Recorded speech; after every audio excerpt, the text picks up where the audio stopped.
কত সম্পদের মালিক ডক্টর ইউনূস? তিনি দৈনিক কত টাকা আয় করেন? প্রধান উপদেষ্টা ডক্টর ইউনূসের আয়ের উৎস নিয়ে জন্ম দিয়েছে কৌতূহলের।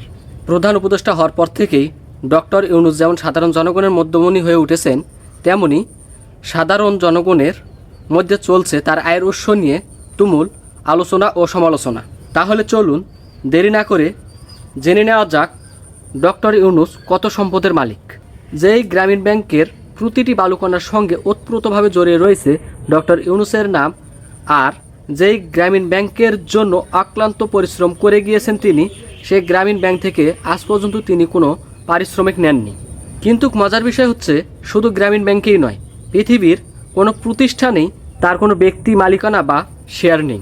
সম্প্রতি প্রধান উপদেষ্টা ডক্টর ইউনূসের সম্পদের বিষয়ে মুখ খুলেছেন প্রেস সচিব শফিকুল ইসলাম। প্রেস সচিব সাংবাদিকদের এক প্রশ্নের জবাবে বলেন, গ্রামীণ ব্যাংকটির নাম ডক্টর ইউনূস দিয়েছে বলেই গ্রামীণ ব্যাংকটি বা তার সম্পত্তি ডক্টর ইউনূসের হয়ে যায়নি।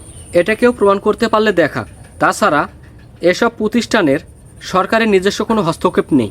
এছাড়াও 2024 সালের জানুয়ারি মাসে এক আইনজীবী দাবি করেছিলেন ডক্টর ইউনূসের নামে নিজস্ব কোনো সম্পত্তি এবং ব্যক্তিগত কোনো গাড়িও নেই।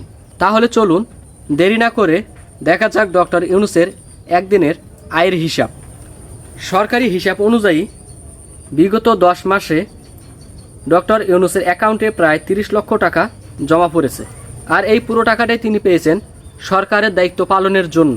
প্রাইম মিনিস্টার 2016 বাংলাদেশের আইন অনুযায়ী বাংলাদেশ সরকারের মাসিক বেতন 1,15,000 টাকা, বাড়ি ভাড়া 1 লক্ষ টাকা এবং দৈনিক ভাতা 3,000 টাকায়।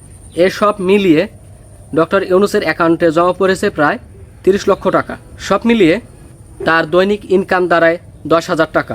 এছাড়াও একজন রাষ্ট্রপ্রধান যাতায়াত ভাড়া, দাপ্তরিক খরচ, ইন্স্যুরেন্স, চিকিৎসা ভাতা ইত্যাদি পেয়ে থাকেন। আর সব কিছুই প্রধান উপদেষ্টা ডক্টর ইউনূস বর্তমানে পেয়ে থাকেন। আর সকল ধরনের খরচ বহন করে থাকে রাষ্ট্র।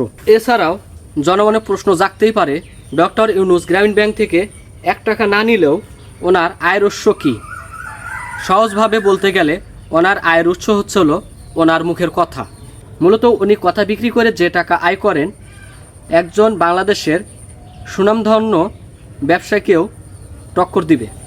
ডক্টর ইউনূস হচ্ছেন পৃথিবীর অন্যতম একজন দামি বক্তা।